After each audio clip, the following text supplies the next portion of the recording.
ഒടുവിലത് സംഭവിക്കുന്നു. News India മലയാളമടക്കം ചുരുക്കം ചില മാധ്യമങ്ങൾ തുടക്കം മുതൽ പറഞ്ഞിരുന്ന ഒരു കാര്യമുണ്ട്, ബംഗ്ലാദേശ് സൈന്യത്തിന്റെ പിടിയിൽ അമരുമെന്ന്.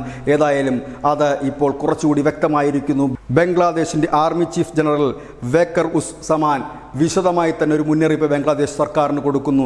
ഈ രീതിയിൽ മുൻപോട്ട് പോകാൻ കഴിയില്ല എന്ന് അദ്ദേഹം പറഞ്ഞ കാര്യങ്ങൾ ഇവയാണ്. പരസ്യമായി തന്നെയാണ് അദ്ദേഹം പറഞ്ഞത്. നാളിതുവരെ ബംഗ്ലാദേശ് സൈന്യത്തിൻ്റെ ഭാഗത്തുനിന്ന് പരസ്യ പ്രതികരണങ്ങളും ഒന്നും ഉണ്ടായിരുന്നില്ലെങ്കിൽ ഇപ്പോഴിതാ ബംഗ്ലാദേശ് ആർമി ചീഫ് ജനറൽ തന്നെ നേരിട്ടെത്തി മുന്നറിയിപ്പ് നൽകിയിരിക്കുന്നു. അദ്ദേഹം പറയുന്ന കാര്യങ്ങൾ ഇങ്ങനെയാണ്: രാജ്യത്തിൻ്റെ ക്രമസമാധാന നില തകർന്നു തരിപ്പണമായിരിക്കുന്നു.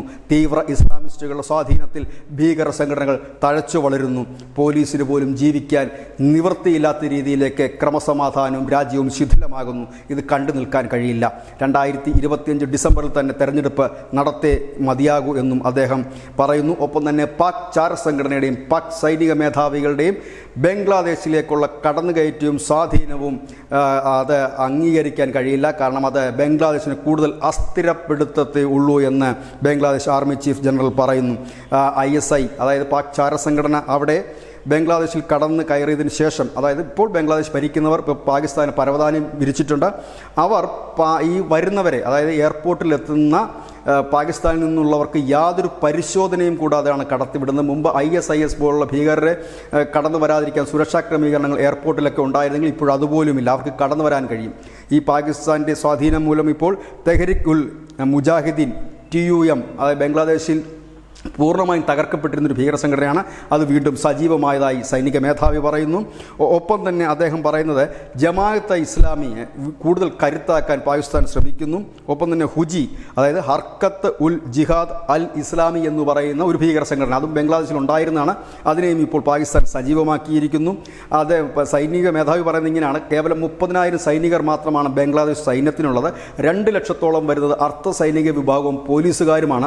ആ പോലീസുകാരെ പോലും യൂണിഫോമിൽ തന്നെ ആക്രമിക്കുന്ന അവസ്ഥ. ഇത് കണ്ടു നിൽക്കാൻ കഴിയില്ല. ക്രമസമാധാന നില തകരുന്നത് സൈന്യത്തിന് നോക്കി നിൽക്കാനും കഴിയില്ല. ഞങ്ങൾക്ക് എല്ലാത്തിനും ഒരു പരിധിയുണ്ട്.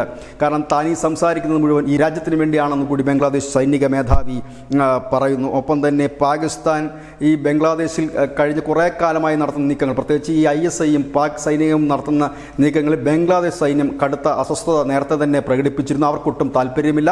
പാകിസ്ഥാന് അടിമപ്പെട്ടു എന്നാണ് ഇപ്പോൾ അവരുടെ ആർമി ചീഫ് ജനറൽ തന്നെ പറയുന്നത്.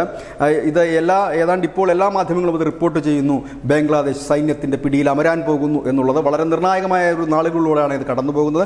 അവിടെ വലിയ വിദ്യാർത്ഥി പ്രക്ഷോഭത്തിനുള്ള ആരംഭം കുറിക്കുവാൻ കഴിഞ്ഞ ദിവസം വിവിധ വിദ്യാർത്ഥി യൂണിയനുകൾ തീരുമാനിച്ചിരുന്നു. ഒപ്പം അവാമി ലീഗ് പോലുള്ള രാഷ്ട്രീയ പാർട്ടികളും പ്രക്ഷോഭം നടത്തി വരികയാണ്. ഏതായാലും ഒരു ആഭ്യന്തര കലാപത്തിൻ്റെ വക്കിൽ എന്നല്ല കരസേനാ മേധാവി പറഞ്ഞത്, ആഭ്യന്തര കലാപത്തിൻ്റെ പിടിയിലേക്ക് ബംഗ്ലാദേശ് എത്തിയിരിക്കുന്നു.